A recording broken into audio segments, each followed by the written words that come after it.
নমস্কার বন্ধুরা, নীলগোপাল একাডেমির পক্ষ থেকে আপনাদের স্বাগত জানাই।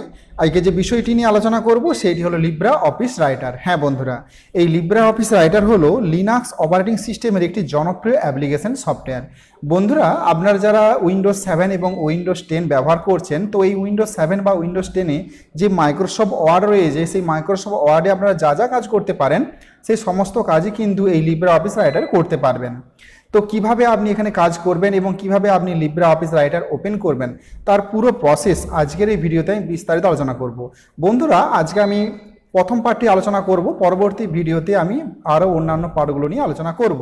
সো বন্ধুরা, ভিডিও শুরু করার আগে আপনাদের ছোট্ট একটি রিকোয়েস্ট, আপনি যদি আমার চ্যানেল নতুন এসে থাকেন তবে অবশ্যই সাবস্ক্রাইব করুন ও পাশে দেওয়া বেল আইকনে ক্লিক করতে ভুলবেন না পরবর্তী নতুন ভিডিও নোটিফিকেশন পাওয়ার জন্য।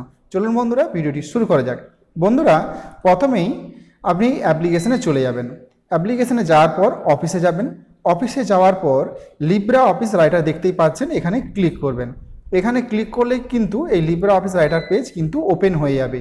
তো বন্ধুরা দেখুন, ওপরে এই যে দেখুন ক্লোজ বাটন, মিনিমাইজ এবং ম্যাক্সিমাইজ বাটন কিন্তু রয়েছে। এই গুণিত চিহ্নটাকে বলে ক্লোজ বাটন, বিযুক্ত চিহ্নটাকে বলে মিনিমাইজ বাটন, আর চারকোনা বক্সটাকে বলা হচ্ছে ম্যাক্সিমাইজ বাটন। এছাড়া রয়েছে untitled two Libre Office Writer, তো এটাকে বলা হয় টাইটেল বার। তো এরপরে দেখুন file, edit, view, insert, format, style, table, tools, window, help, এগুলোকে মেনু বার বলে। তো মেনু বারের পর এই যে ফার্স্ট যে লাইনটা রয়েছে এইটাকে বলা হয় স্ট্যান্ডার্ড টুলবার, এবং এর নিচের দিকে পরের যে লাইনটা রয়েছে এটাকে বলা হয় ফরম্যাটিং টুলবার। এছাড়াও কিন্তু বন্ধুরা এখানে দেখুন এই যে ভার্টিক্যাল স্ক্রল বার কিন্তু রয়েছে পেজটাকে তুলে নামানোর জন্য। এছাড়াও এখানে স্লাইড বার রয়েছে, এখান থেকেও কিন্তু আপনি অনেক কিছু করতে পারবেন, অনেক কিছু কাজ করতে পারবেন। প্রপার্টিস উইন্ডো রয়েছে এবং নিচের দিকে দেখুন ড্রয়িং টুলবার রয়েছে। এখানে ড্রয়িং টুলবার রয়েছে, এখান থেকে আপনি বিভিন্ন ধরনের ছবি, বিভিন্ন ধরনের শেপ এইভাবে আঁকতে পারবেন। তো আজকে ফার্স্ট আমি কোনো কিছু লিখবো এবং সেটাকে কিভাবে স্টাইল করতে হবে সেটা আমি আপনাদের দেখাবো। তো প্রথমেই আমি এখানে লিখে দিলাম কম্পিউটার অ্যাপ্লিকেশন। Computer application. বন্ধুরা, আমি এখানে কম্পিউটার অ্যাপ্লিকেশন লিখলাম। লেখার পর এটাকে আমি সিলেক্ট করে নিলাম। বন্ধুরা, সিলেক্ট দুভাবে হয়, একটা মাউস লেফট বাটন চেপে ধরে আপনি সিলেক্ট করতে পারবেন, অথবা কিবোর্ড থেকে কন্ট্রোল-A প্রেস করেও কিন্তু সিলেক্ট করতে পারবেন। এরপর এখানে সাইজ আছে, এই সাইজ অপশান থেকে আপনি এখানে সাইজ বাড়াতে পারবেন।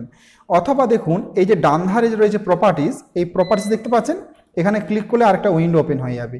তো এখান থেকেও কিন্তু আপনি এখানে সাইজ বাড়াতে পারবেন। তবে একটা কথা বলে রাখি বন্ধুরা, কোনো টেক্সটকে সিলেক্ট না করলে কিন্তু কোনো কিছু কাজই করা যাবে না। এটাকে সিলেক্ট করবেন তবেই কিন্তু সাইজ বাড়ানো যাবে, কালার করা যাবে, বোল্ড করা যাবে। তো এখানে আরও কিছু বলে রাখি, এই যে দেখুন সাইজের নিচে দেখুন ইনক্রিজ ফন্ট সাইজ রয়েছে। তো এখানে যদি আপনি ক্লিক করেন তাহলে লেখাটা বাড়তেই থাকবে, আর যদি এটাতে ক্লিক করেন তাহলে লেখাটা ছোট হয়ে যাবে। এই অপশানটা কিন্তু লিনাক্সে আছে, উইন্ডোজে নেই। এটা কিন্তু লিনাক্সের নতুন ফিচার্স অ্যাড হয়েছে। তো এখানে এটা ক্লিক করলে বোল্ড হবে, এটা ইটালিক হবে। আর এই নিচে দেখুন কালার অপশান রয়েছে, এটা ফন্ট কালার, তো আমি এখানে দিয়ে দিলাম পিঙ্ক কালারটা দিয়ে দিলাম, এবং এখানে একটা ব্যাকগ্রাউন্ড কালারও দিয়ে দিলাম, একটা হালকা ইয়েলো কালার দিয়ে দিলাম। দেখতেই পাচ্ছেন লেখাটা এইভাবে আপনারা করতে পারবেন।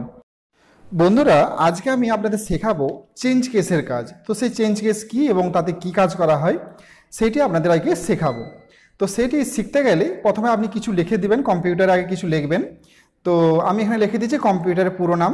তো আপনারা জানেন যে সি মানে কমনলি, ও মানে অপারেটিং, এম মানে মেশিন, পি মানে পার্টিকুলারলি, ইউ মানে ইউজড ফর, টি মানে টেকনিক্যাল অ্যান্ড বা ট্রেড অ্যান্ড, ই মানে এডুকেশনাল, আর মানে রিসার্চ। এটি হলো কম্পিউটারের পুরো নাম।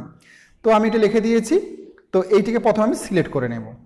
সিলেক্ট করে নিয়ে এর উপরে রাইট ক্লিক করব। মাউসের সাথে রাইট ক্লিক করবেন, এই সিলেক্টের উপরে রাইট ক্লিক করবেন, করে দেখুন এই যে চেঞ্জ কেস আছে, এখানে এসে প্রথমে আপনি সেন্টেন্স কেস করবেন। সেন্টেন্স কেস করলে কী হবে, দেখুন প্রথম যে লেটারটি রয়েছে সেগুলি সব ক্যাপিটাল লেটারে হয়ে গেছে। দেখতে পাচ্ছেন COMPUTER, কম্পিউটার বানানটা পুরোটাই কিন্তু ক্যাপিটাল লেটারে হয়ে গেছে।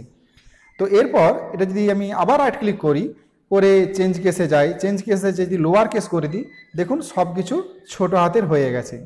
মানে চেঞ্জ কেসের মূল উদ্দেশ্যই হলো বন্ধুরা, আপনি যদি ধরুন কোনো লেটার আপনি টাইপ করছেন, তো করতে করতে দেখা গেল আপনি হঠাৎ করে হয়তো সব স্মল লেটারে টাইপ করে ফেলেছেন, কিন্তু লেটারটা খুব বড় লেটার, সব কিছু স্মল লেটার টাইপ করে ফেলেছেন, কিন্তু আপনাকে বলা হলো সেই লেটারটিকে ক্যাপিটাল লেটার করতে হবে, সব কিছু বড় হাতের করতে হবে। তো কীভাবে করবেন, প্রথমে লেটারটাকে সিলেক্ট করে নেবেন, করে নিয়ে রাইট ক্লিক করবেন, করে চেঞ্জ কেসে যাবেন, যে আপার কেস করে দেবেন।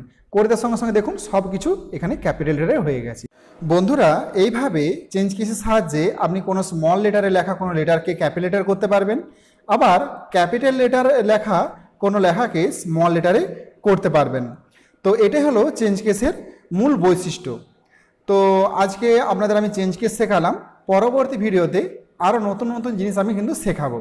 সো বন্ধুরা, আজ এই পর্যন্তই, দেখা হবে পরবর্তী নতুন কোনো ভিডিওতে নতুন কোনো টপিক নিয়ে। ততক্ষণ আপনার প্রত্যেকে ভালো থাকুন, সুস্থ থাকুন, বেস্ট অফ লাক।